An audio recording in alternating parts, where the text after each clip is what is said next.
Assalamualaikum warahmatullahi wabarakatuh. Halo teman-teman semuanya, kembali lagi di channel Zona Edukasi. Di video kali ini kita akan membahas rangkuman materi ilmu pengetahuan sosial kurikulum merdeka kelas 7 bab 1 bagian 5 tentang pemahaman lokasi melalui peta. Sebelumnya, teman-teman jangan lupa subscribe channel ini dan klik tombol loncengnya agar teman-teman tidak ketinggalan video baru dari Zona Edukasi. Oke teman-teman, untuk materi pertama kita akan membahas tentang pengertian lokasi. Apa sih lokasi itu? Teman-teman pasti banyak yang belum tahu ya pengertian dari lokasi. Maka dari itu, mari kita bahas pengertian lokasi bersama-sama. Peta adalah sebuah gambaran permukaan bumi pada bidang datar dengan skala tertentu melalui sebuah sistem proyeksi. Peta dapat disajikan dalam berbagai cara yang berbeda, mulai dari peta konvensional yang tercetak hingga peta digital yang tampil di layar komputer. Jadi gitu ya teman-teman pengertian peta secara istilah. Sekarang teman-teman udah tahu ya pengertian peta. Oke. Istilah peta berasal dari bahasa Yunani mappa yang artinya tapla atau kain penutup meja. Secara umum pengertian peta yaitu sebuah lembaran seluruh atau sebagian permukaan bumi pada bidang datar yang diperkecil dengan memakai skala tertentu. Ilmu yang mempelajari pembuatan peta disebut dengan kartografi. Banyak peta memiliki skala yang menentukan seberapa besar objek pada peta dalam keadaan yang sebenarnya. Kumpulan dari beberapa peta disebut dengan atlas. Teman-teman pasti pernah menemui ya apa itu atlas di perpustakaan sekolah teman-teman. Atlas itu adalah kumpulan dari beberapa peta kayak peta daerah atau peta negara atau peta suatu wilayah kalian atau daerah-daerah tertentu gitu. Itu terkumpul di satu menjadi suatu kesatuan yakni atlas gitu ya teman-teman. Selanjutnya yakni berikut ini terdapat beberapa pengertian peta menurut para ahli. Yang pertama adalah menurut Erwin Rice. Peta adalah gambaran konvensional permukaan bumi yang diperkecil dengan berbagai ketampakan dan ditambah tulisan-tulisan sebagai tanda pengenal. Yang kedua adalah menurut ICA, International Cartographic Association. Peta adalah gambaran atau representasi abstrak yang dipilih dari permukaan bumi yang ada kaitannya dengan permukaan bumi atau benda-benda angkasa yang pada umumnya digambarkan pada suatu bidang datar dan diperkecil atau diskalakan. Yang ketiga adalah menurut Aryono Prihandito. Peta adalah gambaran permukaan bumi dengan skala tertentu digambarkan pada bidang datar melalui sistem proyeksi tertentu. Yang keempat menurut Badan Koordinasi Survei dan Pemetaan Nasional Bako Surtanal.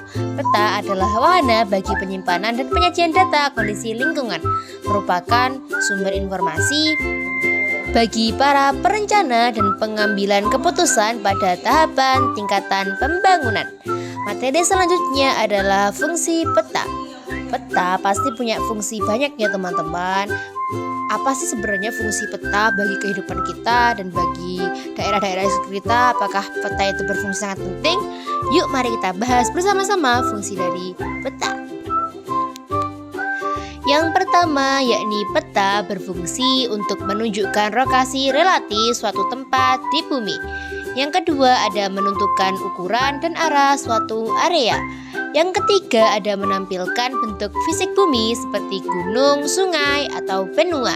Yang keempat ada menyajikan potensi daerah seperti area tambang atau persawahan. Yang kelima ada membantu peneliti menganalisis wilayah, ketinggian, curah hujan atau kelembapan. Yang terakhir ada media pembelajaran, fenomena alam, dan gejala geografi. Wah, ternyata sangat penting ya teman-teman kita bisa mengetahui atau fungsi-fungsi dari peta itu juga berpengaruh teman-teman bagi kehidupan sehari-hari kita. Jadi kita sangat penting ya teman-teman buat mengetahui peta daerah sekitar kita.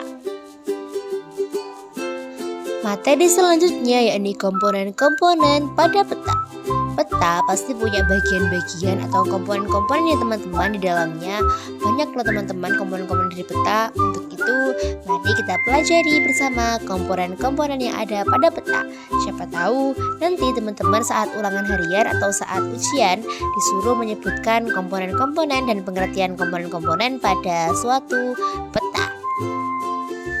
Yang pertama ada judul peta. Judul ini mencerminkan isi peta, biasanya diletakkan di bagian atas tengah luar garis tepi. Contohnya gambar tersebut ya teman-teman. Di gambar tersebut itu judulnya adalah Peta Wilayah Kedaulatan dan Yurisdiksi Nasional Republik Indonesia. Jadi peta itu adanya di atas dari di atas peta, di atas kayak itu pulau-pulau, kayak gambar pulau-pulau, di atasnya itu adalah judul dari peta tersebut. Oke, nomor 2 yakni petunjuk arah atau orientasi. Menunjukkan arah mata angin seperti utara, selatan, barat, dan timur. Contohnya itu ya teman-teman, itu menyatakan bahasa Inggrisnya dari arah-arah mata angin. Teman-teman, itu ada north, east, south, dan west. Teman-teman, kalau teman-teman mengamati sebuah peta pasti ada itunya ya teman-teman, ada petunjuk arahnya ya. Selanjutnya yakni warna peta, simbol ketinggian dan kedalaman. Ada hijau daratan rendah atau dataran rendah 200 meter, kurang dari 200 meter. Ada hijau muda berbukit 200 sampai 400 meter. Ada kuning dataran tinggi atau pegunungan rendah 500 sampai 1000 meter. Ada coklat muda pegunungan sedang 1000 sampai 1500 meter. Teman-teman bisa baca ya semuanya di situ. Teman-teman bisa tahu perbedaan-perbedaan dari warna peta dan simbol-simbol di dalamnya. Oke teman-teman, itu adalah contoh dari peta dan warna-warna ya teman-teman. Kayak hijau itu berarti dataran rendah, terus warna kuning itu apa? Seperti yang penjelasan di awalnya tadi, itu adalah penjelasan dari peta tematik di bawah ini. Kalau teman-teman tahu, kayak bisa membedakan, oh warna hijau ini dataran rendah, oh warna kuning ini dataran tinggi, gitu. Hijau itu laut, gitu kan, bisa teman-teman membedakan dan teman-teman bisa mengerjakan soal di ulangan gitu.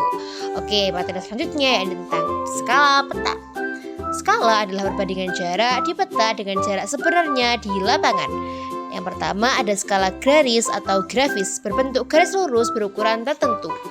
B, yang kedua ada skala angka atau numerik, berupa angka. Contoh, 1:500.000. 1 cm di peta sama dengan 5 km di lapangan. Ini itu ya teman-teman rumusnya. 1 cm di peta sama dengan 5 km di lapangan. Oke, selanjutnya adalah sumber dan tahun penerbitan. Menunjukkan asal-usul data dan waktu pembuatan peta untuk memastikan keakuratan serta keandalan informasi. Teman-teman kalau melihat suatu peta itu harus tahu ya, kayak peta ini dibuat tahun kapan. Karena kayak peta-peta itu kan bisa setiap tahun ganti. Kayak peta-peta yang bukan letak yang absolut atau letak yang tetap itu kan bisa ganti. Jadi itu penting banget ya teman-teman. Oke, materi selanjutnya adalah legenda peta.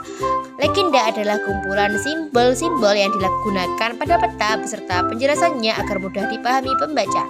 Oke, di gambar tersebut ada legenda peta lengkap, versi kartografi standar atau non-colored. Yang pertama ada simbol fenomena alam, itu ada gunung aktif, gunung tidak aktif, hutan lindung, sungai, danau, rawa, terumbu karang. Yang simbol aktivitas manusia atau infrastruktur ada ibu kota negara, ibu kota provinsi, kota kabupaten, batas negara, batas provinsi, batas kabupaten, jalan kereta api, jalan raya utama, jalan arteri, bandar udara nasional, pelabuhan laut, dan jalur penyeberangan atau kapal feri. Oke teman-teman, di peta pasti ada kayak gambar-gambar itu ya teman-teman. Lah teman-teman kalau ingin tahu di situ ada apa, itu lihat dari legenda peta. Oke, yang selanjutnya ada garis astronomi. Garis astronomi adalah garis hayal pada peta yang terdiri dari garis lintang mengukur wilayah utara selatan dan garis bujur mengukur wilayah barat timur. Di situ ada gambar ya teman-teman, contoh dari garis lintang dan bujur membagi suatu wilayah ya teman-teman, kayak membagi wilayah Indonesia. Itu ada penjelasannya, teman-teman bisa membaca sendiri ya penjelasannya di situ. Oke, selanjutnya ada tanda khusus yang mewakili objek sesungguhnya di lapangan seperti kota, jalan, gunung, batas wilayah, dan lain-lain. gambar seperti pada poin warna peta. Di warna peta ini teman-teman pasti bisa tahu ya, kayak di dataran tinggi contohnya ada gunung. Terus dilengkapnya itu kalau teman-teman bisa tahu di materi sebelumnya, yakni tentang legenda dan simbol-simbol pada peta. Selanjutnya ada insert. Insert adalah peta kecil yang disisipkan di dalam peta utama untuk menunjukkan lokasi daerah yang dipetakan terhadap wilayah yang lebih luas. Insert itu contohnya itu ya teman-teman, di gambar yang ada tulisan di pojok bawah kiri itu ada insert peta astronomi. Nah itu adalah contoh dari insert pada peta. Insert itu kecil ya teman-teman, kayak ini kan tuh insert astronomi, juga ada insert kayak insert contoh-contoh lainnya gitu ya teman-teman. Oke, materi selanjutnya yakni ada lettering. Tata cara penulisan angka atau huruf pada peta untuk memperjelas setiap objek atau ketampakan seperti nama kota, sungai, pegunungan secara teliti agar tidak membingungkan pembaca. Itu ya contohnya teman-teman petanya. Itu ada di situ ada label perairan, terus ada label nama kota. Itu harus gimana ya penulisannya teman-teman, kalian bisa lihat di gambar itu. Oke teman-teman, sekian rangkuman materi ilmu pengetahuan sosial kelas 7 bab 1 bagian 5 tentang pemahaman lokasi melalui peta. Semoga materi ini bermanfaat bagi teman-teman semuanya. Teman-teman yang mau ulangan, mau ujian tetap semangat. Teman-teman jangan lupa like dan subscribe channel ini. Wassalamualaikum warahmatullahi wabarakatuh.